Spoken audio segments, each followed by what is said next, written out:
La médecine intégrative s'entend dans un parcours de soins, c'est-à-dire que c'est une médecine qui voit le patient dans sa globalité et qui réfléchit à tous les traitements qu'on va pouvoir mettre en place pour l'améliorer. Et donc, dans le cadre d'un parcours de soins, par exemple pour la douleur, ça veut dire qu'avec le patient, on a revu ses médicaments, les thérapies techniques qu'on peut mettre en place, les traitements locaux et les thérapies non médicamenteuses, comme pour nous l'acupuncture, la méditation et l'hypnose. Ce sont des méthodes pour lesquelles nous avons toujours une explication scientifique de leur mode de fonctionnement et des études qui valident leur indication. Donc on sait que ce sont des méthodes efficaces, des méthodes sans risque surtout, et donc on les associe, on est vraiment en complément des autres thérapeutiques. Il se trouve qu'après, les patients, eux, vont s'orienter plutôt vers l'une ou vers l'autre, ils vont pouvoir ensuite peut-être prendre plus de thérapies non médicamenteuses et s'adapter à ces thérapies-là plutôt que plus de médicaments. Les gens qui pratiquent ces thérapies complémentaires ont une formation spécifique et pratiquent dans leur domaine de compétences. Par exemple, pour la méditation, il y a des études très intéressantes en ce qui concerne la méditation qui a été testée avec versus les antidépresseurs et qui montre que dans des indications ciblées comme les rechutes dépressives ou les troubles anxieux généralisés, la méditation de pleine conscience fait aussi bien que les antidépresseurs, avec évidemment moins d'effets indésirables. Ce qui est très intéressant, c'est que maintenant, on peut leur proposer de choisir entre l'un ou l'autre et ils vont pouvoir s'orienter vers l'un ou l'autre. Ces thérapies complémentaires nécessitent de la part du patient de se les approprier et donc forcément un effort. C'est-à-dire que la méditation, il va falloir venir à plusieurs cycles, pratiquer à domicile et continuer ensuite à avoir une régularité. L'hypnose, de la même manière, va nécessiter aussi des exercices pour se l'approprier. Le neurostimulateur, le TENS, il va falloir le mettre plusieurs heures par jour. Donc il est évident que de prendre un médicament, c'est beaucoup plus facile et moins impliquant personnellement. J'ai commencé la méditation de pleine conscience. Je fais des crises d'épilepsie épisodiques et je souhaitais trouver une thérapeutique complémentaire par rapport à cette maladie que j'ai depuis que je suis enfant. Et je me suis aperçue que la méditation de pleine conscience, en fait, me donnait l'apaisement nécessaire par rapport au stress qui parfois pouvait me causer ces crises d'épilepsie. Je suis soignante au CHU de Bordeaux. J'ai bénéficié d'une formation de méditation en pleine conscience tournée vers la compassion. Je trouve que cette formation m'apporte un outil précieux supplémentaire dans ma prise en charge des patients. Nous avons créé un programme d'éducation thérapeutique donc, avec toute une équipe infirmière, psychologue, médecin pour les enfants souffrant de douleurs chroniques. Et dans l'objectif de ce programme, c'était de pouvoir apporter aux enfants autre chose que du médicament et des techniques notamment non médicamenteuses. Donc l'idée était de pouvoir leur permettre de trouver leurs propres ressources, une fois qu'on les a rencontrés pour la première fois, qu'on a pu identifier leurs besoins. Et ils peuvent bénéficier, en fonction de ce qu'ils souhaitent, de plusieurs ateliers, dont certains sont dédiés aux techniques non médicamenteuses, psychocorporelles, comme la relaxation, l'hypnose, le toucher-massage.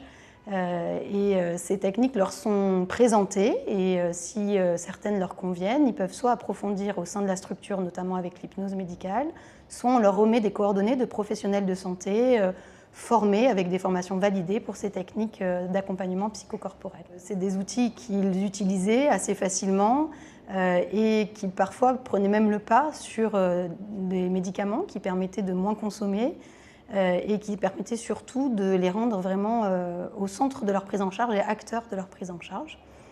Ça a été largement démontré dans la littérature que ça pouvait aider dans la douleur chronique et on le voit nous au quotidien et on a l'impression, en tout cas, des retours qu'on a des enfants, que c'est aussi leur ressenti.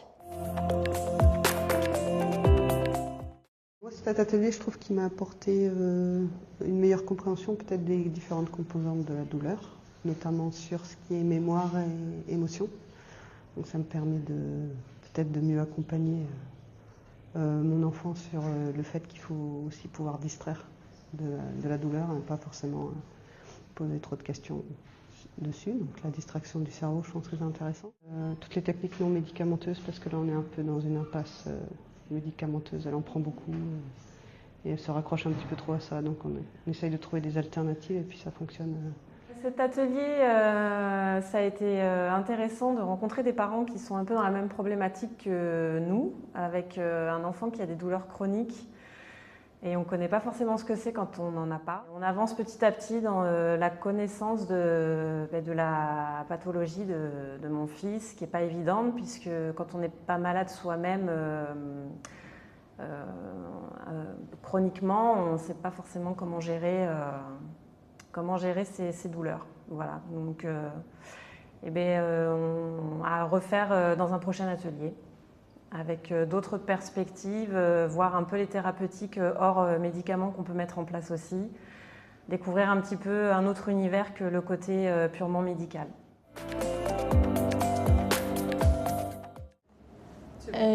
Moi, les ateliers ils m'ont permis de découvrir d'autres techniques pour gérer la douleur. Par exemple, les techniques psychocorporelles, mais aussi l'art-thérapie qu'on a fait aujourd'hui. Ça a permis de se concentrer sur autre chose, pour un instant dans la journée, penser à quelque chose d'autre que la douleur. Et du coup, j'ai trouvé ça vraiment bien.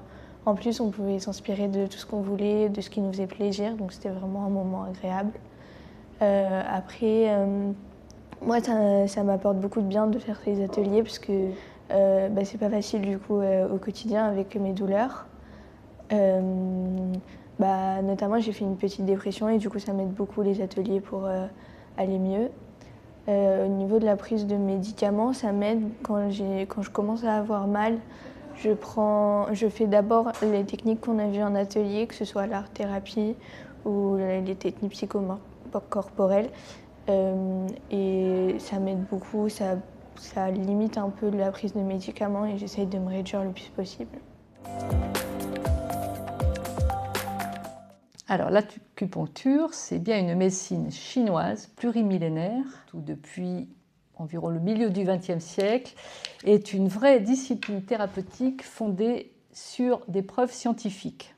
Au niveau des indications concernant le traitement de la douleur, l'acupuncture est donc d'un haut niveau de preuve d'un grade A ou B, notamment pour les migraines céphalées, puisque l'acupuncture est dans les référentiels de la Société française des migraines céphalées depuis 2021. On la retrouve aussi validée en ce qui concerne les lombalgies, les cervicalgies, les douleurs arthrosiques et certaines neuropathies, notamment les neuropathies chimio-induites. C'est vrai que ça dure progressivement, après la douleur revient un peu, mais pendant à peu près 15 jours, c'est vraiment minime la douleur. C'est vrai que bon, ça me soulage bien et puis ça évite de prendre des médicaments surtout.